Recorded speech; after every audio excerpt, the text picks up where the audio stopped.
Welcome to Inside Armwrestling, the home for all of arm wrestling, fitness, strength, and strength competitions. I got it right today, folks, without looking down. Although maybe if I had a little bit of mirror help here or something, it could have been a little bit better. But I got it through. I am wearing the Season 3 World Series of Arm Wrestling polo today. That is our staff polo. Unfortunately, Anthony has not gotten his. He is wearing some sort of green knockoff. That's right, Anthony's my DP. But let's get to the world of arm wrestling, folks. What a great weekend in arm wrestling. I'll be honest with you. I wish that I had been in a position to watch the East versus West 12. I flew to Dallas on Saturday, and unfortunately, I spent more time in a holding pattern waiting for lightning and thunder and bad weather to move out of the area, and therefore I was unable to watch East versus West 12. But as I've seen, read, and heard, it did not disappoint. So kudos out there to Engen Terzi and all of the people around the East versus West 12 event. I heard it was amazing. So getting back to some of the statistics that we compiled, this is my wrap up on my top 6. I want to kind of look through, see how I did. And I think I actually did pretty well. So getting from the top, and unfortunately, the top number 1 pick was a tough pick because, it's always a hard thing to do when you're from North America to go against a North American arm puller. Devin Loretta is certainly one of the greatest of all time. So I did not predict against him because there was a feeling of being a Devin unliker or hater or any of those, great adjectives of people who disagree with perhaps others. But, I watched that video so many times in that limousine. And really, I'll be honest with you folks, if anything proved me right on that prediction, the fact that the strength in Levon's left hand was unmovable against Devin, who leveraged everything he could against his body, really kind of told the tale on what actually the strength levels of Levon would be coming into this match. And folks, Levon did not disappoint. Obviously, he swept the match. It was a 5-0 or 4-0. I really can't tell from some of the reports whether or not they went the 5th round or the 5th match. I do see that they did go 4. And you know what? In all honesty, from what I've seen, what I've heard in terms of Devin's recap, others' recaps, Levon is just unstoppable. And really, he's a bad opponent for Devin. And what I really try to say by that, folks, is that it doesn't discredit Devin in terms of how great of an arm wrestler is. Just sometimes there's matchups in the world that no matter how good you are, they're very difficult for you to get through. And I think that Levon really posed a different dynamic in terms of hand size, arm size, wrist strength. Now, obviously, in the first match, from watching some stuff and reading some stuff, Devin was able to slow Levon down. Levon, segues into a press, gets the win.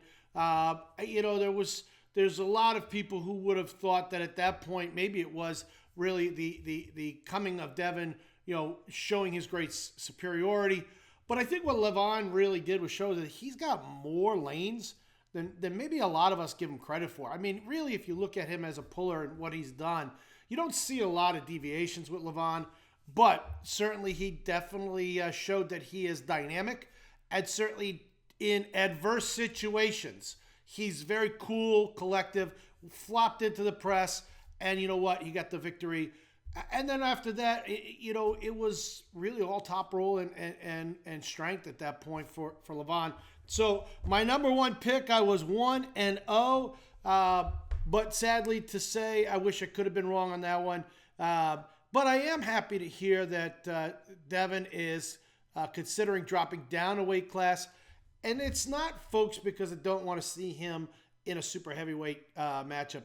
I just know that when you're in this sport, the level of gear and supplementation that you take and you put your body through is really astronomical. And what I try to relay in what I'm saying is that health-wise, we need ambassadors of the sport. And certainly John Brzezinski has been an ambassador of the sport, but we need the Devin Loretz of the world to be able to be healthy and to be able to get out there and compete still, but also be great ambassadors. And I think him dropping down to the just the heavyweight instead of the super heavyweight class is certainly a place where he's going to find some different types of competition, maybe find a groove, maybe have a little bit more fun with his training aspects of everything. But I really believe that moving down in a weight class is a big thing on the health. And kudos to you, Devin. If you do move down, I think that's something that will provide you some longevity in your health, as well as longevity in the sport as an ambassador. So 1-0 on our first pick.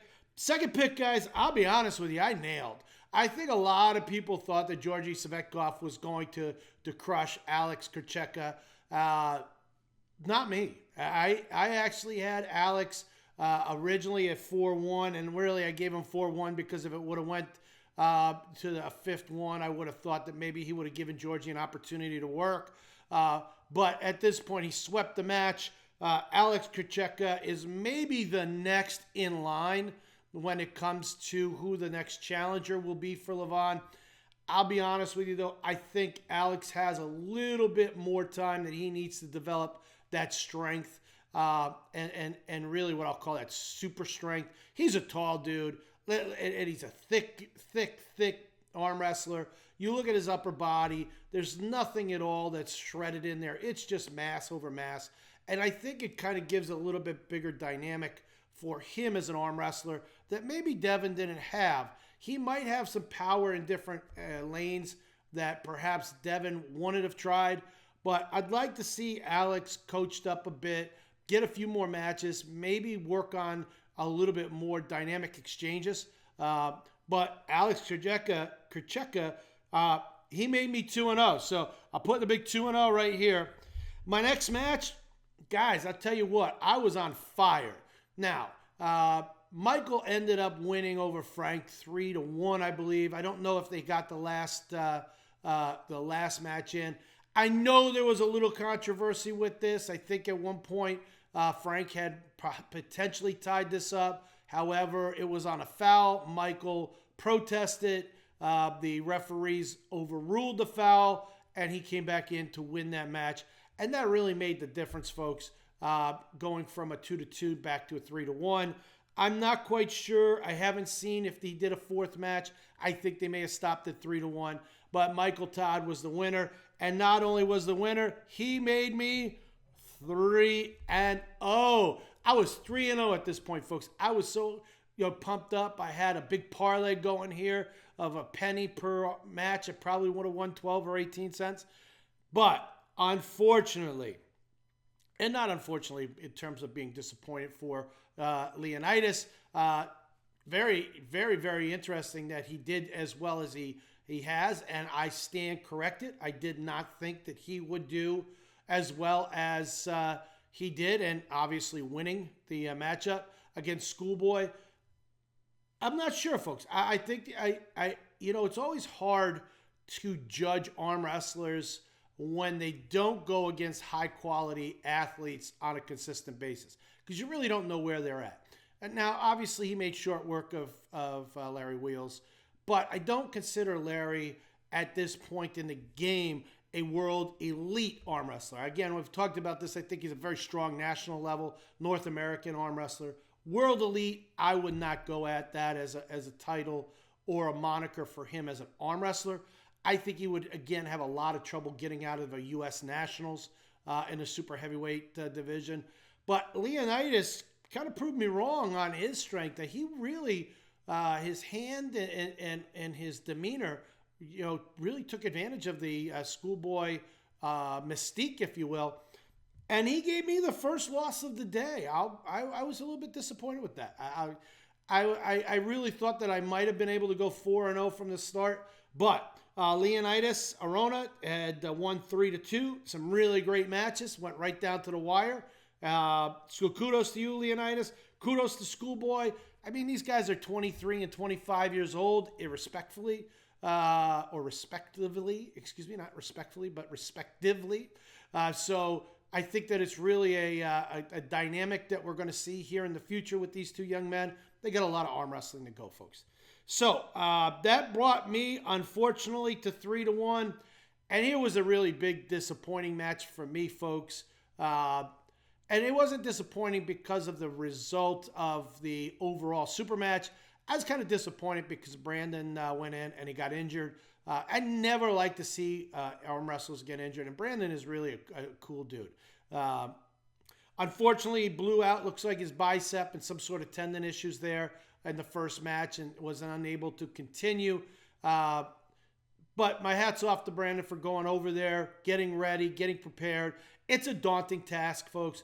You're going 8 hours of flights or more. You're going to a multiple hour time change. You're leaving your family behind. I know that he's got a young daughter, I believe.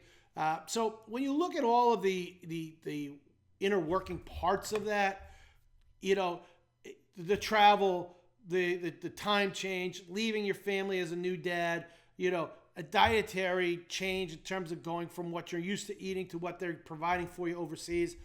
Kudos to you, Brandon. I hope you heal up, my friend.